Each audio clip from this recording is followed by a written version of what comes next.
Good afternoon, everybody. It's a real pleasure to be here. Colleagues, distinguished guests, students, friends, and family. Barry, father, it's very nice to see you. Not my father. I'm Debbie, though. Apologies for getting your name wrong. Nice to meet you. And it's a great pleasure to welcome you to the special occasion, the inaugural lecture of Professor Nick Palfreyman. Inaugural lectures hold a distinctive place in university life. They mark not only the award of professorship, one of the highest honours in academia, but also provide an opportunity to reflect on achievement, contribution, and, with regards to the university sector, future direction. To become a professor represents sustained excellence, intellectual leadership, and a deep commitment to research, teaching, and service. Professorship is, in many ways, a public trust. It recognizes those who have advanced their discipline and are now entrusted with shaping its future, challenging ideas, opening new avenues of inquiry, and making a much wider impact. Today, we celebrate someone who exemplifies these qualities. Professor Nick Palfreyman's career has been defined by dedication, curiosity, and a clear commitment to making a difference. His work sits at the intersection of scholarship, practice, and real-world impact, an approach that's increasingly vital in today's academic environment. Nick is a deaf academic specializing in linguistics, sociolinguistics, and international development, with particular expertise in sign languages and deaf studies. He has worked extensively with the Indonesian deaf community since 2007, demonstrating a long-standing commitment to collaborative, community-focused research. As director of Ireland's Institute, he has played a leading role in using research to transform the lives of deaf people in the global south. A defining feature of his work is its emphasis on empowerment, sharing knowledge and research skills with deaf communities to enable them to study and represent their own languages. This commitment led to the establishment of Puppet, a deaf-led research centre in Java, creating a lasting presence for sign language research in Indonesia. Nick's research is both rigorous and influential. As a Leverhulme Early Career Research Fellow, he documented variation in Indonesian Sign Language, exploring how language reflects identity and social meaning. His work has been widely recognized, including an award for Best Presentation by an early career researcher at major international conferences. His 2019 monograph further advanced understanding of sign language variation, supported by extensive corpus data developed in collaboration with deaf researchers. This work exemplifies his ability to bridge theory and practice, producing research that is both academically robust and socially meaningful. But beyond his research, Nick has demonstrated exceptional leadership and global engagement. We as a university are benefiting from his leadership of our REF, our Research Excellence Framework return. He has delivered international workshops, contributed to capacity building initiatives across multiple countries, and convened major academic events, including conferences, symposiums spanning Europe, Asia, Africa, and beyond. He has also advised organizations such as UNESCO and contributed to international policy discussions on sign languages and deaf studies. His contributions have been recognized through numerous achievements, including his recent inclusion in the 2024 Disability Power 100, where he ranked in the top 10. An acknowledgement of his impact as a leader, innovator, and advocate for change. However, as we know, being a professor is much more than being just about research. It is also about leadership, mentorship, and community. Nick is a highly valued colleague and contributes actively to the intellectual life of the institution, and more importantly, supports others to succeed. He's respected for his integrity, approachability, and commitment to nurturing talent. Today is an opportunity to acknowledge that such achievements are never realized in isolation. They depend on people who stand close behind them. Behind every academic career, there will have to be a network of support. Colleagues, collaborators, mentors, friends, and family. We recognize and thank all those who have supported Nick along the way, particularly as we are getting the benefit of all that effort. This inaugural lecture marks not an endpoint, but the beginning of a new phase. It brings new opportunities and responsibilities to shape research agendas, mentor future leaders, and continue advancing knowledge for the benefit of society. We now look forward to Nick's presentation as he shares insights into his work, his journey, and importantly, his vision for the future. Nick, many congratulations on this well-deserved recognition. I am proud to have you as part of our professional community, and we look forward to your continued contributions. Ladies and gentlemen, please join me in welcoming Professor Nick Palfreyman.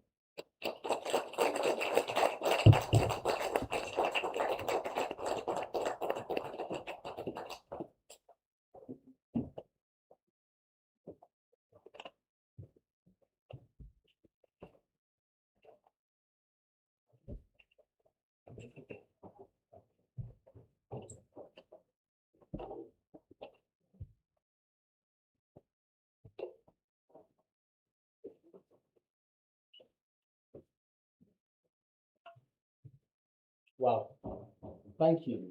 Well, thank you, St. Green. That was a wonderful, wonderful introduction to myself. I really appreciate your kind words.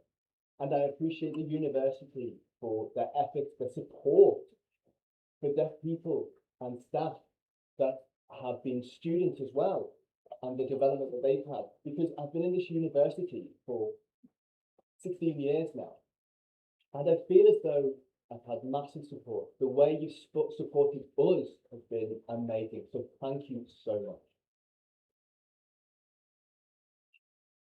Wow. Thank you everyone for coming. It's quite emotional seeing everybody here and those of you online as well. Thank you. Really, there are some important people that I do need to thank. The team, the interpreters, they have really tried hard to consider what is going to happen today and prepared for today. So thank you, Martin, Sarah, Matthew. Thank you very much. I really appreciate it.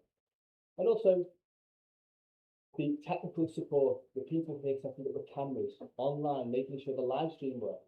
Thank you, Rob and Phil. Thank you very much. So today, I'll be using international sign. I wanted to connect with the deaf community that are watching from around the world, but also there are BSL interpreters going into British Sign Language from English for those of you that want to use that platform. Really, this is a special, different environment as we're all here thinking about the various languages that we're using and how we're able to connect and experience with people around the world. This is really quite wonderful.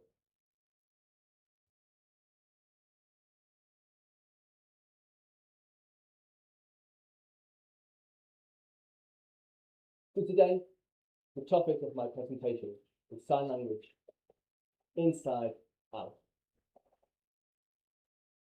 And this is a theme with regards to linguistics, thinking about diversity, identity, and the ways in which people use their language, how they use those opportunities to thrive. And I'll be explaining more as we go through.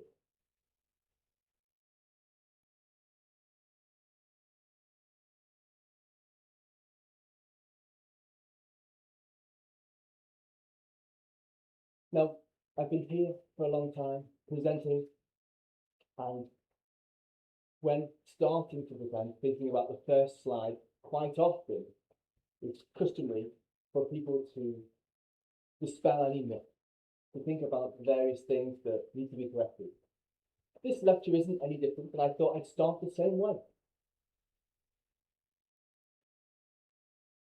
Those of you that often come and ask, is there one sign language throughout the world?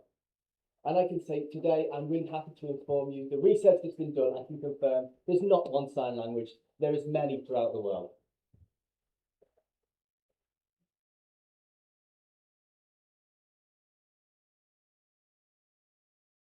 So my academic journey, thinking about where it began and thinking about where I started, I was thinking in 2000, as a deaf person, looking at myself, my identity, who I was, there were deaf people around me that helped me think about these various factors. And I remember one famous person, one woman, deaf woman, Gloria Cullen. And she went to Africa, in Uganda, to work with deaf communities there. And as I was reading through, going through life, reading through the various aspects, I came across Gloria's work and I realised how much of an impact this had on me. Growing up deaf, when I was reading this work, I realised how important it was. Because she explained in her work in Uganda at the time that there was conflict. People with guns, people killing people. And working with deaf communities there, the realization was that actually they don't know what's happening in these situations. They don't have access to this information. And I've never thought about the situation. I'd seen conflict on the TV. I was conscious of war, but as a deaf person, thinking about other deaf people in war, that's not something that I was particularly cognizant of. And at the same time, I was thinking about the World Federation of the Deaf. President at the time was Martin Jochenen. He was presenting, and I was watching it, and what he was explaining was that deaf children around the world, most of them don't get to have education. And this had a massive impact on me. He said that there was a lot of abuse that took place as well, and there were significant barriers. And again, this was something I hadn't thought about. This was something I was quite ignorant to, and it had a real impact on me. So I decided I wanted to volunteer. I wanted to learn more about the world, deaf people, and their experiences, what they were like, and I wanted to understand what they were going through. So I joined an organization called BSL, and they helped me fly out to Indonesia. And BSL, they informed me that Indonesia, it would be my birthday, and it felt like a gift that they were giving me. So I went on the same day as my birthday, and it was really quite wonderful. So for 2 years, I lived in Indonesia, and there were various projects, deaf organizations, and deaf organizations there. There were 2 of them. And when I landed, honestly, I felt as though as soon as those wheels touched the ground, I was learning constantly the language, the culture, their barriers, their joys. I soaked it up, I learned it all. And this was something that I thoroughly enjoyed, and I still do today. I'm still constantly learning about.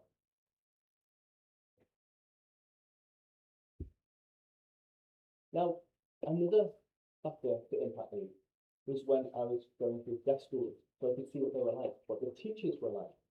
They weren't really using sign language very often. And I realised that the children were important. Access was important for them. But it was difficult. And from a young age, you could see that there were challenges in them using sign language. The country is huge, which meant that the government found it very difficult to support their people throughout their country.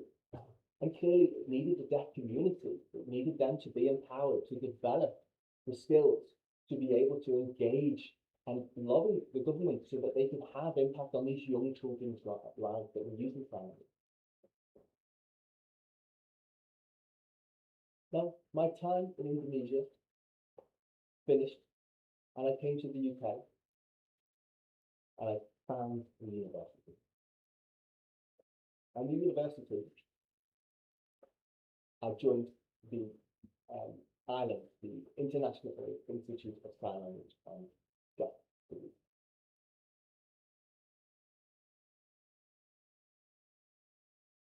And there was somebody that was leading this institute, and it was Ulrike, a really important person in my life. She helped me with my PhD, she mentored me, she supported me throughout that journey. Now, ILAN, which is short for the Institute, the International Institute of Sign Language and Deaf Studies, they had lots of people from different countries: India, Uganda, Japan, Israel, China. And at that time, for me, moving into that department, it was an amazing experience that I could just soak up. And I know those of you that are here that were there then, you know what I'm talking about. Ulrika taught me typology, which is researching the world languages and comparing them, looking at the similarities and differences of those languages and comparing and contrasting them. And I really appreciate and value Ulrika's input into my journey as to professor, and I appreciate the university. They were very, very important to this process.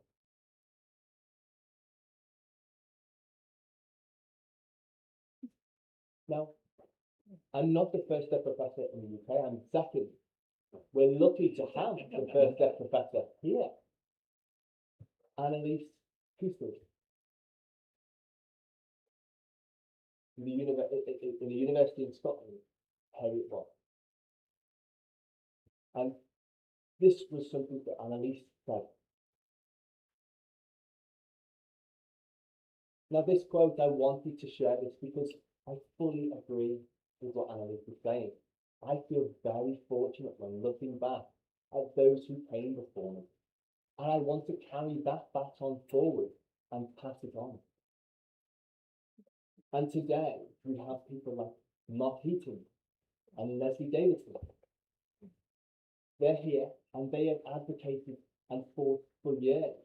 When they were in the university at a time when full access to information, interpreters, things like that weren't just a given. We stand on their shoulders and we feel responsible now for the future deaf generations to come. So thank you both and those others that are here for fighting that fight in the UK. And hopefully, as we go forward, we can continue to have the same impact that we did.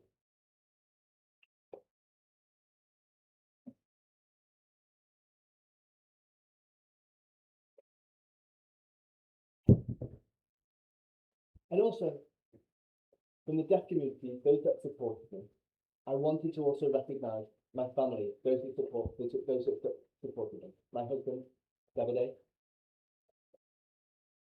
I know that I'm not the easiest person to be with at times, and I thank him for his patience and support. And at the same time, my parents, my father's here today, and my mother died 6 years ago.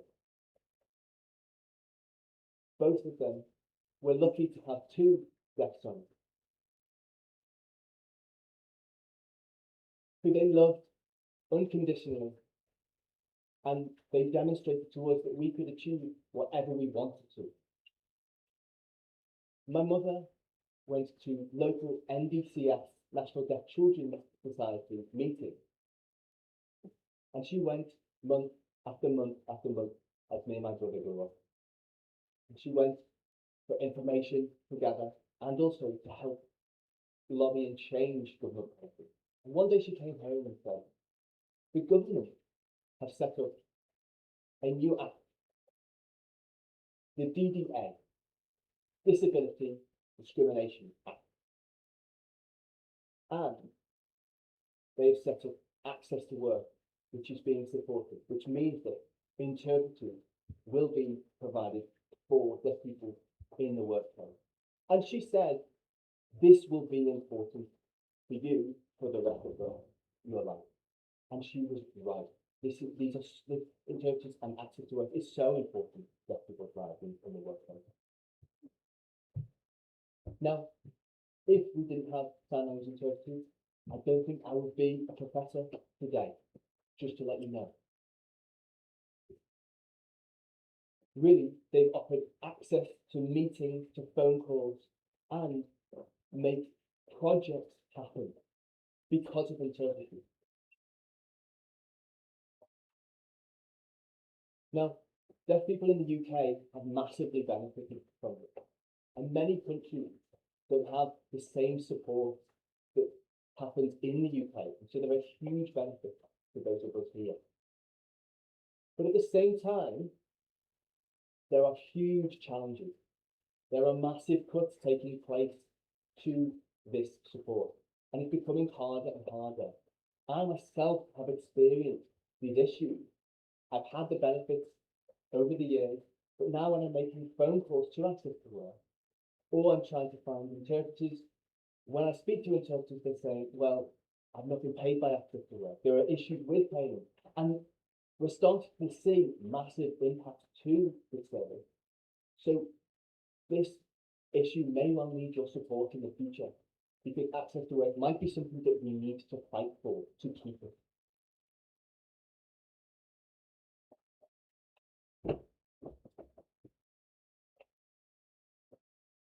Right.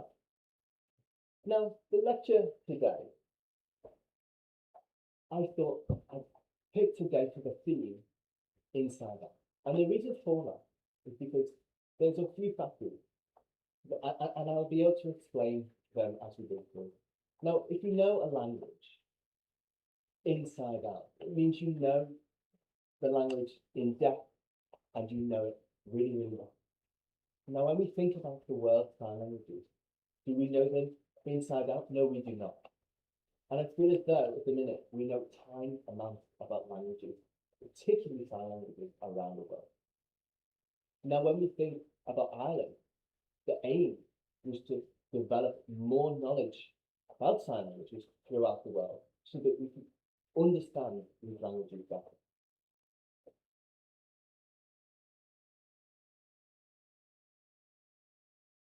When I worked in Indonesia, there was an organisation called Professorial, which was a deaf research centre. And this was established whilst I was there with my support and by Mohammed, a deaf person from Java. This person was absolutely amazing, and they were wonderful to work with. And I've been working with them for 16 years now. This person was so patient with me, very supportive, and every week we have video calls where we're meeting to discuss this matter.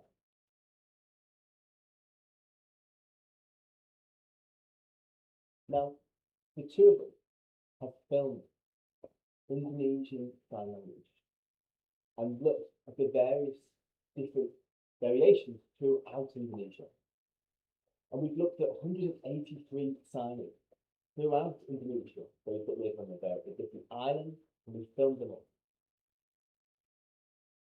And when looking at analysing this video data and logging it, we've logged over 100,000 signs.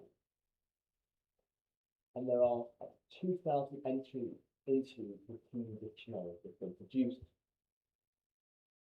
Now, this is something from the Indonesian work that we've done.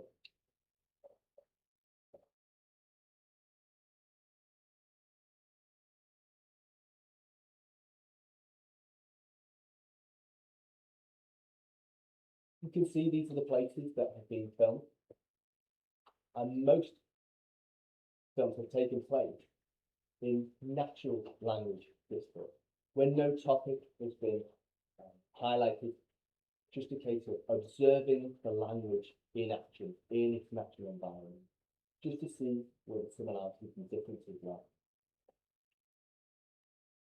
And an example here is the sign for 1,000 and how you would depict that. And so this is an example I wanted to share with you in the community.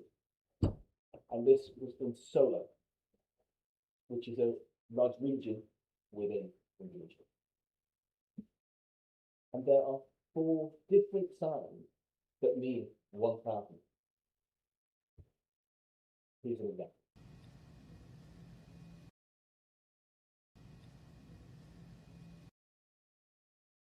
The first is relatively simple, 1,000, like this.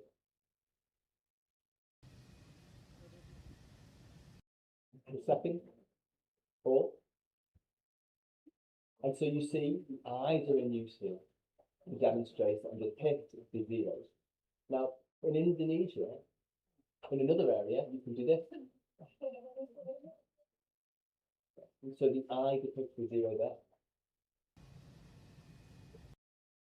Here is another example. Now, you see these 3 fingers depict the 0, which means 100. So 3 fingers would be 1,000, but then as you change the digit on the left hand, that then is a multiplier, which you go from 1,000 to 2,000 to 3,000. You also have this sign on the right. Now this sign was of particular interest because it goes from across the eye. So you go from an index finger that's got across the eyes, and then you produce the 0. And now we're dropping it to the mouth, and it goes across the mouth. And you can do this to depict various multiple numbers. And we think, okay, so I'm sure you all think, why is there 4 different ways to do this? This is to do with school, to do with language change. And I will show you a video, the various deaf discourses that we record. There's 4 different examples, and I want you to watch and think about what's happening within the video that I'm about to show.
So we can see here, quite fascinatingly, you see who knows what in these videos.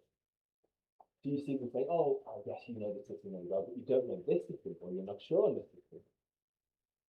Now, when we see the different ages, this has significance. Because you see at the beginning, they know 1,000, 10,000, but 100,000, they're not sure. Whereas the girl here, she's younger, she's only 8 years younger. Now it's only 8 years, but clearly there's a more, well, a new system that can demonstrate and depict those multiples. And you see how fast that changes. 8 years. When we think about spoken languages and compare it to sign languages, I think potentially sign languages change much quicker.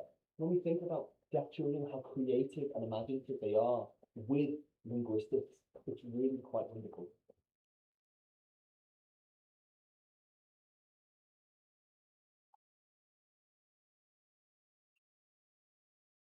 And some other research, think about how are these signings work. And we found 6 different ways that you could sign work.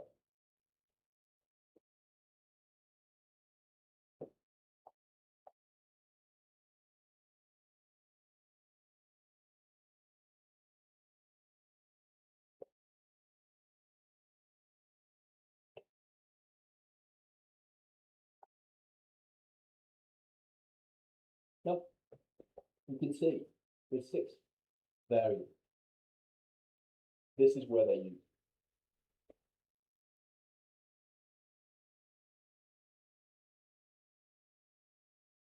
And we can see here where various signs are used and how much they're used. You see the blue, this sign. This is an influence from American sign. And so you see that it takes place in all of the regions. Now, if we remove that sign from the data, we see what it may well have been like to have American Sign Language not been introduced. It's almost like peeling back the layers of the language to see the rich history of what variants would be used.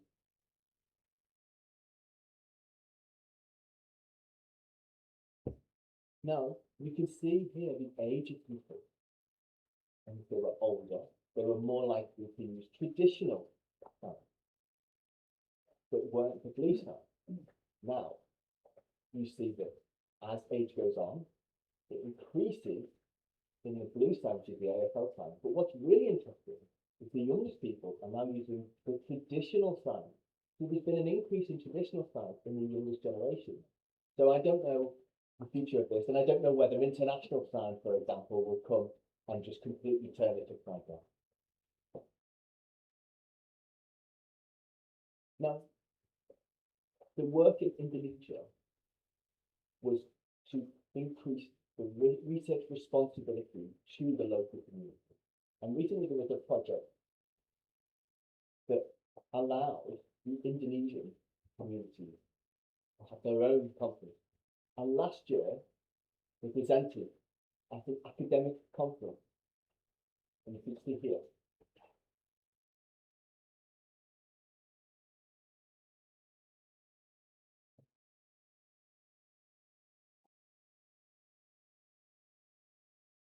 The team is really amazing, really quite wonderful. And their work and effort that goes in, and the desire and want for knowledge is incredible. Their consideration, their questions, fantastic. I really salute them. Wonderful. And before, when I said about peeling back the layers and going back in time and thinking about the various different languages, in the Netherlands, there's been research that looks at deaf people that are in communities and they're in isolation and they're invalid and they are isolated in various places. And potentially other deaf people might not have contact with other deaf people. And so they may well say, oh, I'm not very good at using sign language. and they may consider it as something as having lesser prestige, lesser richness. They may well use it with their family, and they may well use it with their local community, and they're very skilled at that. And this is fascinating research.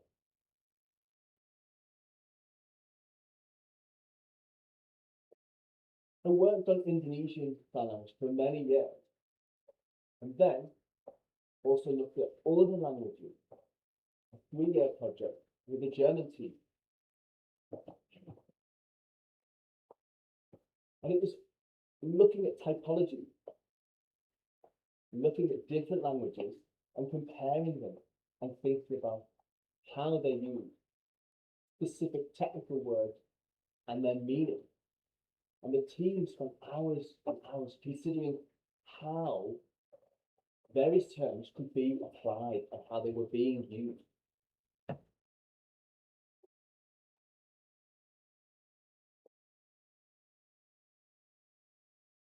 One fascinating topic is the sign, or where signs came from. And there are 8 different signs here. And they all mean the same thing in this example. And they mean not yet, for something to have not yet taken place. So we'll have a look.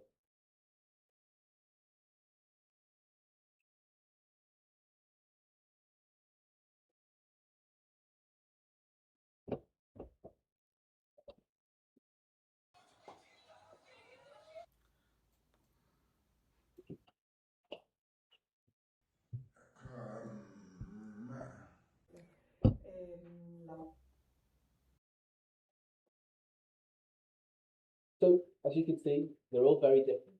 But as we looked into it, we thought about where these signs came from, how they created, what's their history.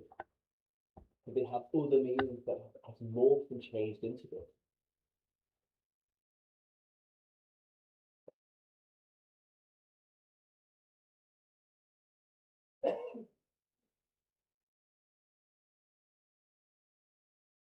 It's interesting to see that some are from one context to another, and that pathway is the same in some places.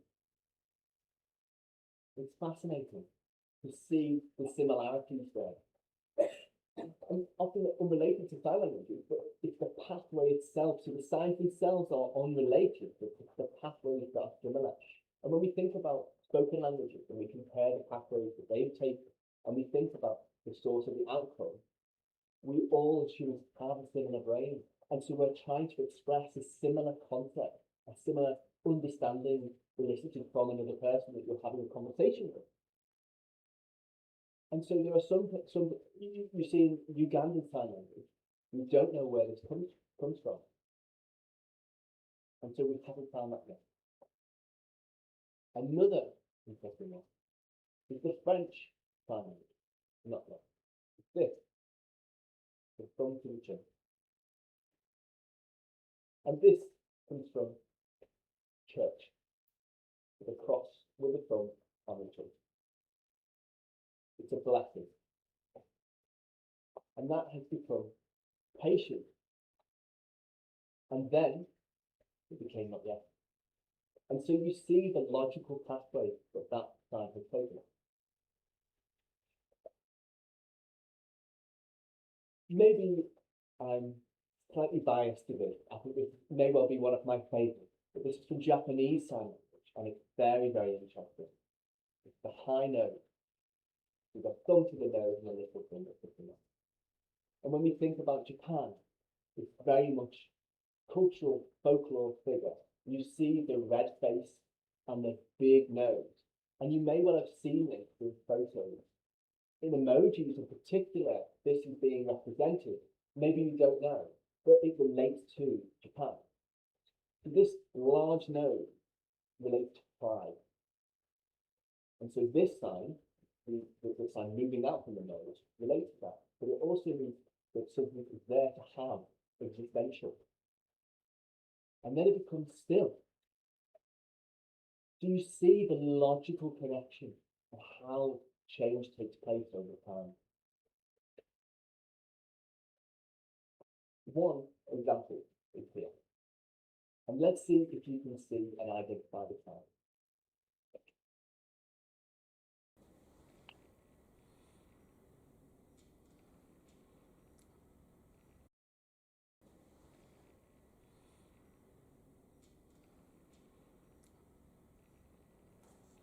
Yeah.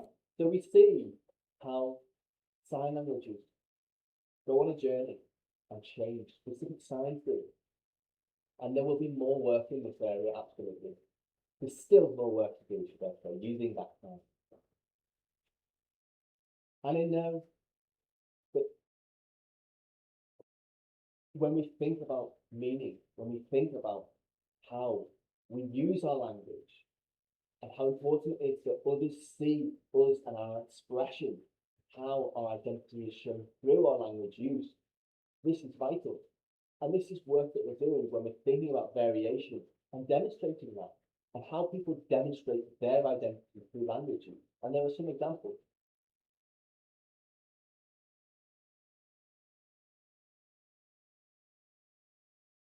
Now, in Indonesia, there are two ways in which to say cannot.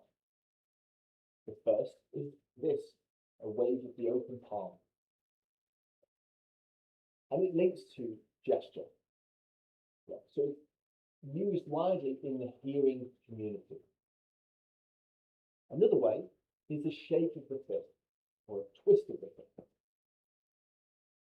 Now, deaf communities use this, and have always used it.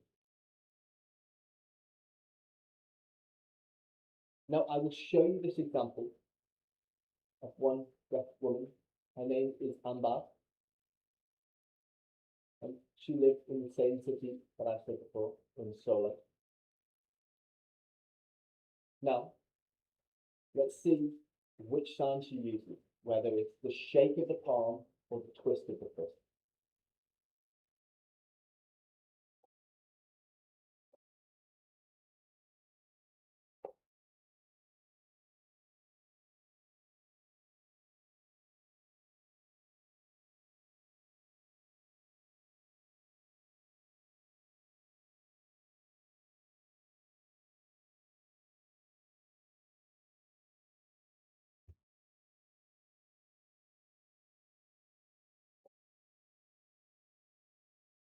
So you see, she used both the shake of the palm and the twist of the fist, and it happened more than once. And we wonder why.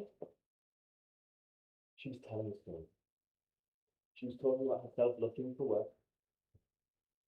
And she said, previously, I was having a conversation with my sister about work.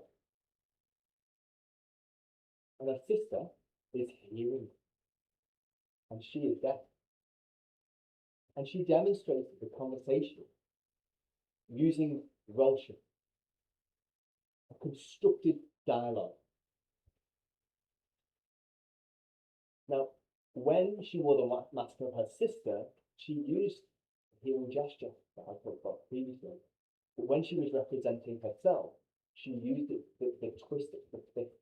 And you saw that switch, and that's why she was demonstrating that. She was showing who was responding in a conversation. And so when we see these two signs, there's a flavour of a hearing person or a deaf person in that.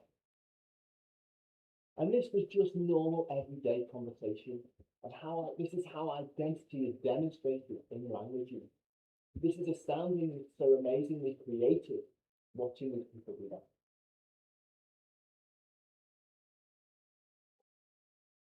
Now, looking at the inside out, and the last point in which I will make on this, the inside out concept, because thinking about Indonesian sign language, I wasn't an inside person, I was an outsider. And thinking about who was inside and who was outside is an important question to ask yourself. In Ireland, there are the deaf community, the global south, but two different deaf communities in the global south.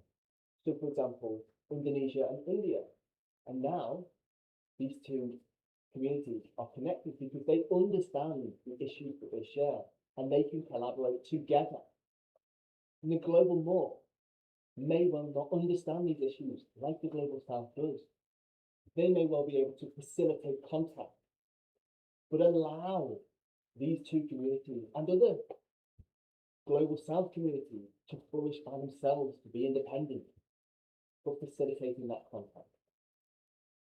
3 years ago, my work in Indonesia finished, and I moved on to the Caribbean with Trinidad and Tobago, looking at the various aspects there. Now, the Indonesian people that I was working with were saying, are you looking at any other country that you're going to do any research in?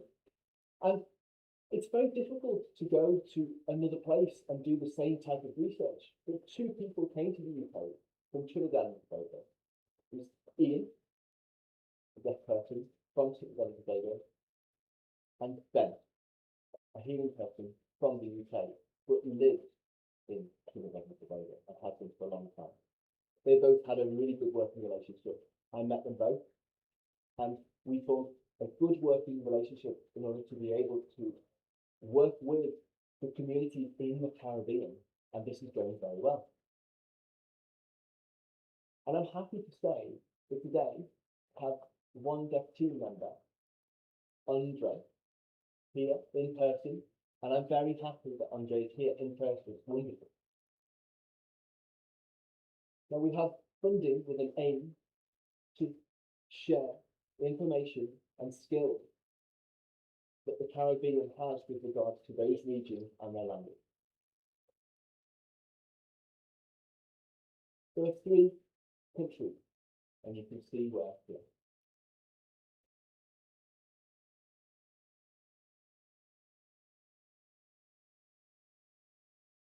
Now, working together with different people requires different ways of working, often trying to be more sign language centric than written language centric. So focusing on using sign language to document, for example, so using videos that are recorded. And it's important that access is available for deaf people so that they can do this research. And one example is from Ian here, story he told of his experience working with the project.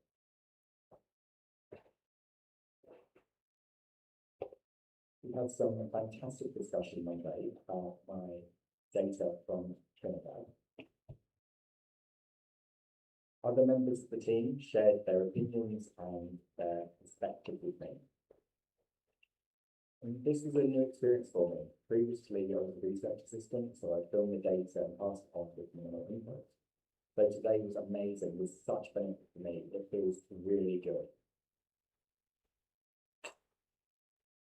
And you can see Ian is showing how the research process can have an impact on deaf people and how it can make them realize that their language is rich, is able to be used to research.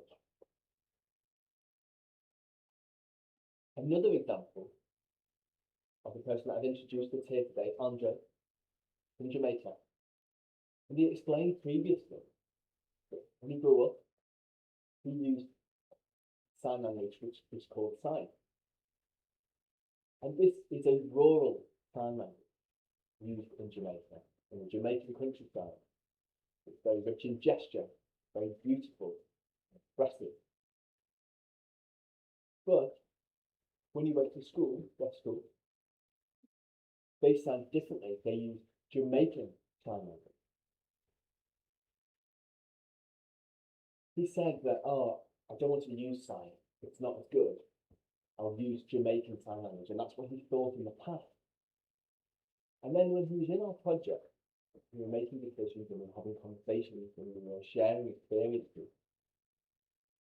He said he had this realization that the language he'd used growing up was incredibly rich and had great value. And he became proud of that language. Which means that at the end of the project, there was a conference and he was able to use the language that he grew up using and present in sign. And I think that's a world first. Because I've presented on various sign language conferences on topics about raw sign language. But to use sign, I don't think it's ever been done to present in sign. And so maybe you'll inform me differently, but I want to say well done to Andre, because it's wonderful that he's able to represent his language, and it's something I am incredibly proud of him for.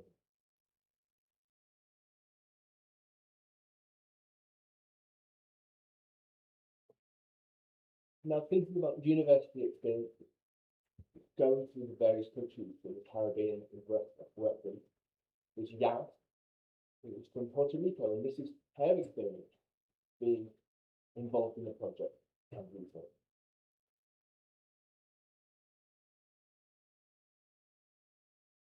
Once I finished my master's degree, I wanted to be a part of different research projects, and I didn't have the opportunity. Doors closed, and that experience discouraged me.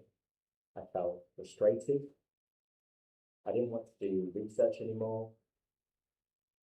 I'd given up until Ben contacted me and said, "Do you want to be a part of a research project to support the deaf community?" I thought about it a lot and read his emails several times. And so I made up my mind to join the project, and I felt able to continue.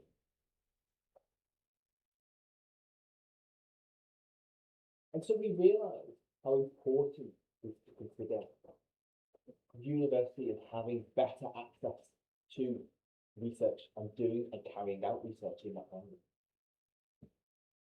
Now, with more funding, with the aim of developing curriculum, certification for deaf people that relates to universities in the West Indies, in the Caribbean, Trinidad and Tobago, Jamaica, Barbados.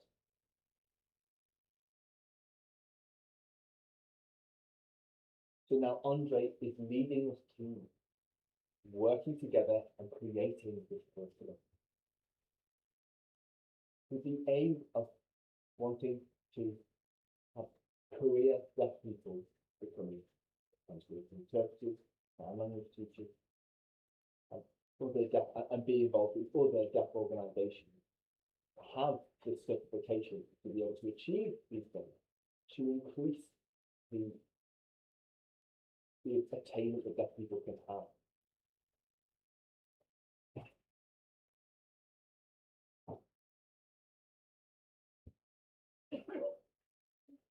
Now, the last consideration and thought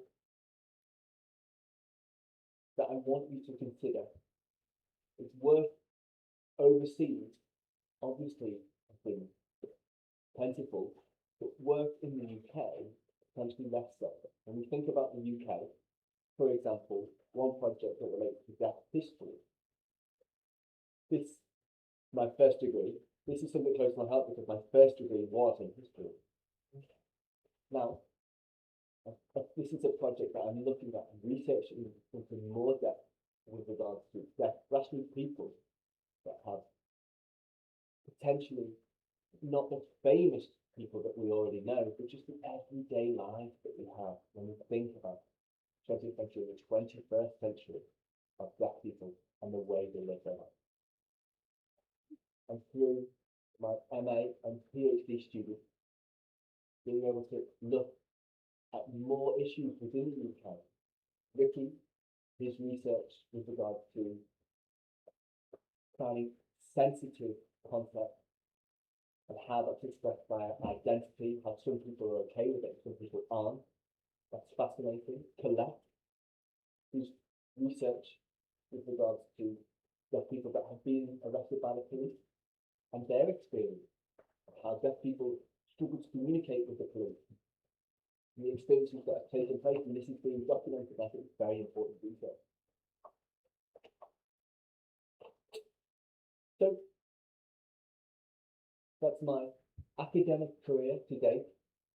Really, just a flavour and a summary, but the people that are here and around the world that have supported me, I want to say, it would be impossible for me to have done any of this without your support.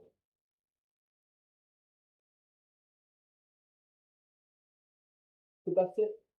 Maybe there are some questions, and maybe there are some discussions you want to have, and maybe you want to have that over tea or coffee. I'm more than happy and excited to speak about that. Thank you.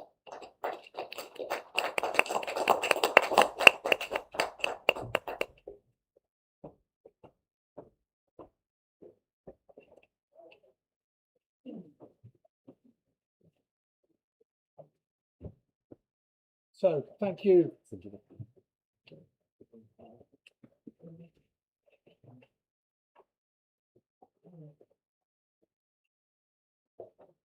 So, thank you, Nick. And I hope everybody agrees that we have been treated to a right royal journey through an incredible career. And it just gives you a flavour of the quality of the individual who Alexis and I have relied on, and Alison here, to help get our research community to think the same way that he does. He hears a lot more than they hear in community and the university does. And we are making the most of that. I think after a treatise like that, it's probably a good time to ask, does anybody in the audience have any questions? Don't be shy. Ed, Okay, please. First of all, without saying, thank you so much for the stuff. They were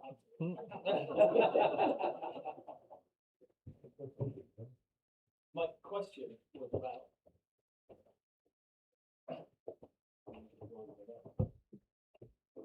My question was about maybe if you've seen a connection between your research in Indonesia and your now ongoing research in the Caribbean.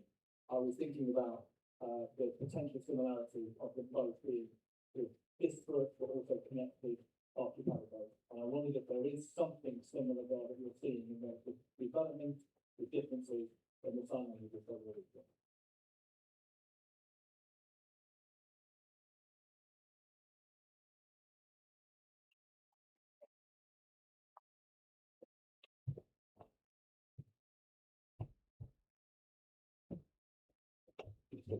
In sweet. Thank you.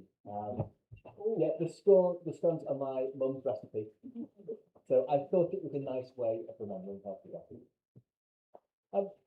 Yeah, Indonesia and the Caribbean. It's an interesting question.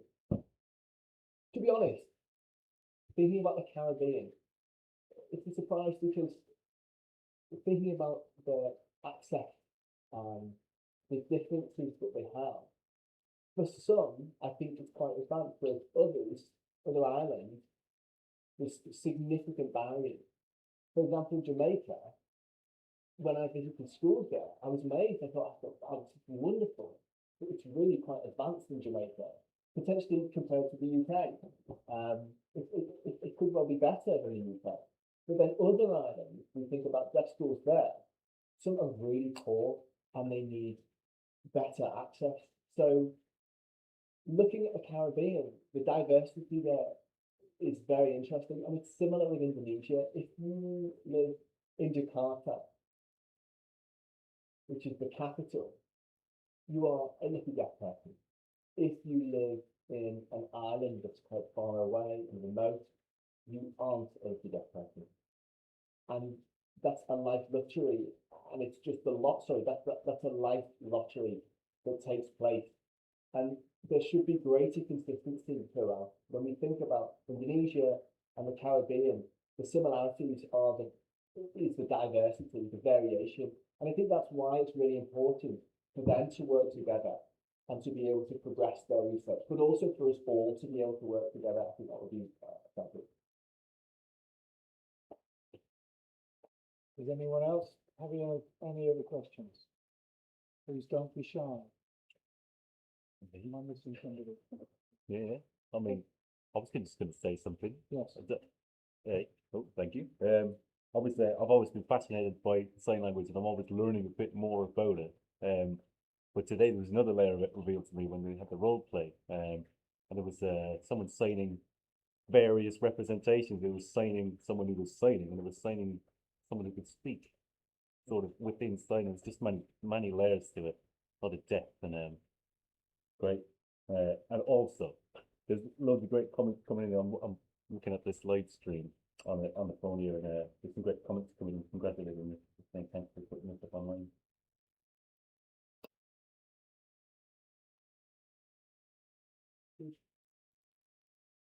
Any other questions?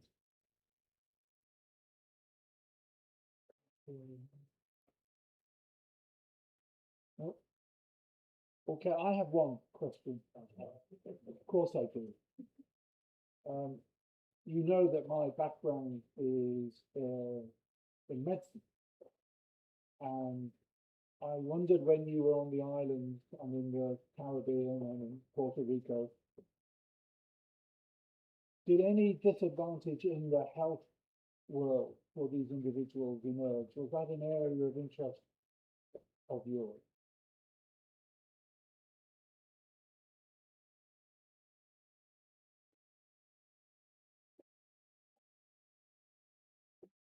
Well, I was not expecting that question.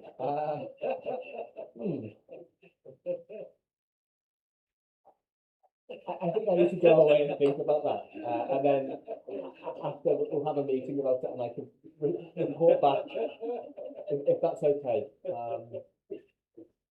I'm not aware of a lot of the research with regards to health.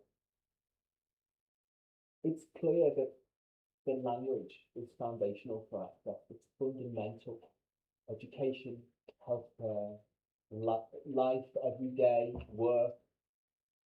And so if access is good for deaf people, then yes, healthcare will be much better. And that's the same worldwide. It's a basic human right, which means that I think that's synonymous throughout the world when we think about health. And so yeah, whether I can answer that more, I don't think so. I think I wouldn't be able to answer that. Yeah. Maybe that's something we could do as a joint bid. Oh, no. Okay, thank you, Nick. It's a very, very instructive, and I hope you agree, quite an inspirational period of time we just shared. As Shakespeare wrote in one of his trilogies of Henry VI, the second part, he wrote that ignorance is the curse of God. Knowledge are the wings with which we fly to heaven. I hope you all agree we're a little bit closer to heaven than we were an hour ago. Thank you very much, everybody.